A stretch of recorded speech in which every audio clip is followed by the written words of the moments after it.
আসসালামু আলাইকুম। সম্মানিত পুরাতন বিল্ডিং মালিকগণ, যাদের বিল্ডিংয়ের ছাদ দিয়ে পানি পড়ে তাদের জন্য আজকের এই ভিডিওটা অত্যন্ত গুরুত্বপূর্ণ। তো আমি ইঞ্জিনিয়ারিং টেকনোলজি বিডির পক্ষ থেকে আপনাদের স্বাগতম জানাচ্ছি। যারা দেশ এবং দেশের বাইরে থেকে আজকের এই ভিডিওটা দেখছেন তাদের সবাইকে ভিডিওটি না টেনে সম্পূর্ণ দেখার জন্য বিনয়ের সহিত আহ্বান করছি। আমি প্রথমে আপনাদের যে বিষয়টা বলে রাখছি সেটা হলো আমি যে বিষয়টা নিয়ে কথা বলবো সেটা হলো আধুনিক প্রযুক্তিতে জলছাদ, অর্থাৎ যে সমস্ত বিল্ডিংয়ের ছাদ দিয়ে পানি পড়ে সেই পানি পড়া আধুনিক প্রযুক্তিতে ওজনবিহীনভাবে কীভাবে বন্ধ করবেন এবং কীভাবে 20 বছর টেকসই রাখবেন সেটা সম্পর্কে আলোচনা করব। তো আপনারা যে কাজটি দেখছেন এটা হয়তো অনেকে মনে করছেন যে রং করা, এটা কিন্তু রং না, এটা হলো রাবার, এটা অ্যাক্রিলিক পেইন্ট। তো এই অ্যাক্রিলিক পেইন্ট দিয়ে আপনি কীভাবে ছাদ দিয়ে পানি পড়া বন্ধ করবেন সেটা সম্পর্কে আলোচনা করব। আমি বরাবরই আপনাদের মাঝে শুধু একটি কথা বলি যে যারা পুরাতন বিল্ডিংয়ের ছাদের উপরে, অর্থাৎ যে সমস্ত বিল্ডিংয়ের ছাদ দিয়ে পানি পড়ে জলছাদ বা প্যাটিনিস্টন করেননি বা টাইলস করেননি, সেই সমস্ত ছাদে যদি আপনারা টাইলস অথবা সিমেন্ট বালি খোয়া দিয়ে প্যাটিনিস্টন অথবা বাধ্যাত্ম আমলে চুন সুরকি দিয়ে জলছাদ করেন তাহলে এটা সর্বোচ্চ 3 থেকে 5 মাসের মধ্যে আপনার ওটাতে প্যাটিনিস্টনে ফাটল ধরবে, আপনার চুন সুরকি দিয়ে যে জলছাদ করবেন সেটাতেও ফাটল ধরবে। টাইলসের পুটিং তো 6 মাসের মধ্যে এমনিতেই নষ্ট হয়ে যাবে, এটা শুকানোর পরে আরও ফেটে যাবে। কেন ফাটবে? সেটা ফাটল ধরবে এই জন্য যে আপনার বিল্ডিংয়ের মূল ছাদেই ফাটল আছে। মূল ছাদে ফাটলটা আসে কেন? মূল ছাদে ফাটলটা আসে যখন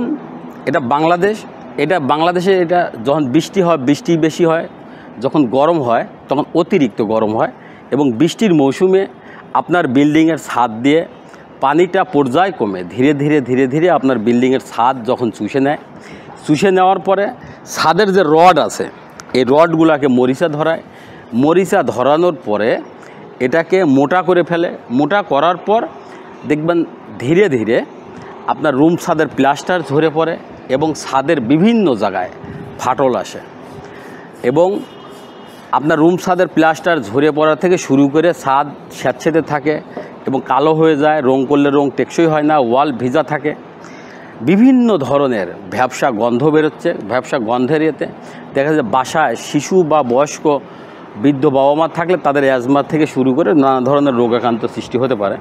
তো আমরা এই ধরনের কিছু সমাধান করার জন্য আমরা করি কি, রাজমিস্ত্রির কাছে গিয়ে সিমেন্ট বালি খোয়া দিয়ে, ওরা যখন পরামর্শ দিচ্ছে আমরা সিমেন্ট বালি খোয়া দিয়ে এটা আমরা আবার উপর দিয়ে ঢালাই করি। পুরাতন যেহেতু বিল্ডিং, মূল ছাদের ফাটলটা আপনি না রিপেয়ারিং করার কারণে যখন উপর দিয়ে আপনি আবার ঢালাই করলেন তখন এই ঢালাইটা শুকাতে মাত্র সর্বোচ্চ 3 থেকে 4 মাস টাইম লাগবে। এই 4 মাসের মধ্যেই দেখবেন যে আপনার নিচে মূল ছাদে যে ফাটল আসে সেই ফাটল সোজা আপনার উপরে যে ঢালাইটা করেছেন সেই ঢালাই ফেটে গেছে। ফলে আপনি এমনিতেই ড্যামেজ বিল্ডিং রডগুলোকে মরিচা পুড়ে ওগুলোর টেম্পারেচার কমে গেছে, ওটার গুণগত মান হালকা হয়ে যাওয়ার কারণে এক পর্যায়ে ছাদে অতিরিক্ত লোড হয়ে ছাদটা ঝুলে আপনার ক্ষতিগ্রস্ত হতে পারেন। তো আমরা যে কাজটা দেখাচ্ছি এটা আধুনিক প্রযুক্তি। আর আপনারা জানেন যে ইঞ্জিনিয়ারিং টেকনোলজি বিডি সারা বাংলাদেশের প্রত্যন্ত অঞ্চলে অ্যাক্রিলিক জাতীয় কোটিং দিয়ে অত্যন্ত সুদক্ষ টেকনিশিয়ান দ্বারা 100% water proofing, water sloping, dam proofing এবং হিট প্রুফিং সমাধান নিয়ে কাজ করে আসছে। আপনার কাজ বা পরামর্শের জন্য অবশ্যই যোগাযোগ করুন ইঞ্জিনিয়ারিং টেকনোলজি বিডি, মোবাইল 01712223213, 01713740034। এছাড়াও আমাদের engineering technology BD YouTube channel আছে, engineering technology BD Facebook page আছে, ওয়েবসাইট আছে। সেখানে আপনারা নিয়মিত আপডেট পেতে অবশ্যই বেশি বেশি লাইক, কমেন্ট, শেয়ার করুন। আমাদের কাজের যে প্রসিডিউরটা আমি আপনাদের আবারও যে বিষয়টা বলছি ভিডিওর মধ্যে সেটা হলো, যারা ভিডিওটি দেখছেন আপনারা এটা কখনোই ভাববেন না যে এটা রং করা, কারণ এটা হলো অ্যাক্রিলিক রাবার। এটা অত্যন্ত ফ্লেক্সিবল। যত পুরাতন বিল্ডিংই করেন না কেন, যত বিল্ডিংয়ে ফাটল থাকুক না কেন, এটা করার পরে সেই ফাটলটা রিপেয়ারিং করার পরে যদি কখনোই আপনার বিল্ডিংয়ের ছাদে ফাটল আসে, এটা ফ্লেক্সিবল হওয়ার কারণে এটা ফাটলটাকে ধরে রাখবে, দেখা যাবে না। ফলে আপনার বিল্ডিংয়ের ছাদ দিয়ে পানি পড়া বন্ধ হবে। অর্থাৎ এটা অ্যাক্রিলিক রাবার এটা রাবার এবং রং না কিন্তু। তো আমি এই কাজের যে প্রসিডিউরটা সেটা সম্পর্কে আলোচনা করি। আমরা পুরাতন বিল্ডিংয়ে যখন কাজ করি, সে কাজের যে ধারা, যে পর্যায়ক্রমে আমরা মিনিমাম 9 লেয়ারে কাজ করি। এটার কাজের প্রসিডিউরটা হলো, কাজের শুরুতেই আমরা ছাদকে আগে পরিষ্কার করব গ্রাইন্ডিং মেশিন দিয়ে, টোটালি ক্লিন করে দেব। ক্লিন করার পরে পুরাতন বিল্ডিং, যে সমস্ত বিল্ডিংয়ের ছাদ দিয়ে পানি পড়ে, সেই সমস্ত বিল্ডিংয়ের ছাদে দেখবেন দূর থেকেই অনেক ফাটল বা হেয়ার ক্র্যাক দেখা যাচ্ছে। এইগুলো আমরা আগে শনাক্ত করি। শনাক্ত করার পরে আমরা টোটাল ছাদকে 100% ওয়াটার প্রুফিং করি।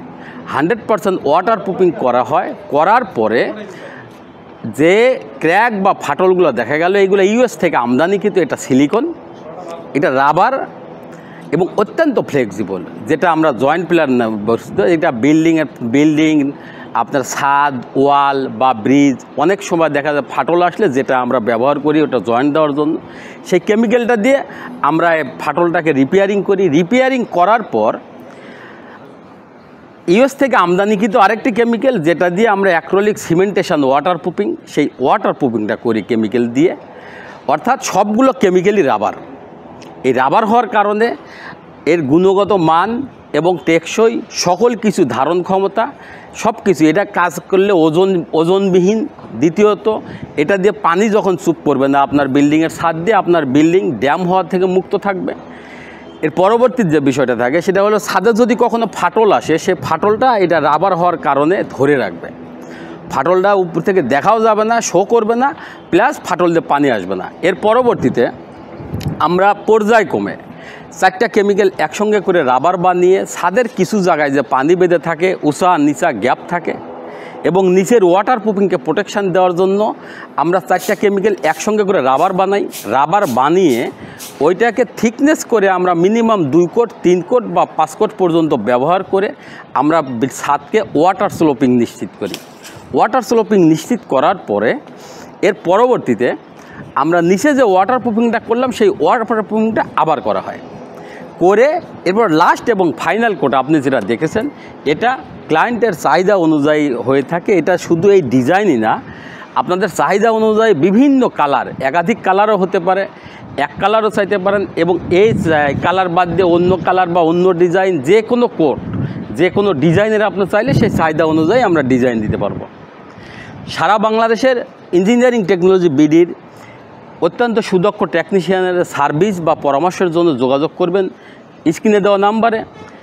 আবারও দেখা হবে পরবর্তী কোনো ছাদে। সে পর্যন্ত আপনাদের সার্বিক সুস্থতা এবং মঙ্গল কামনা করে আজকের মতো এখানেই বিদায়। আল্লাহ হাফেজ। আসসালামু আলাইকুম।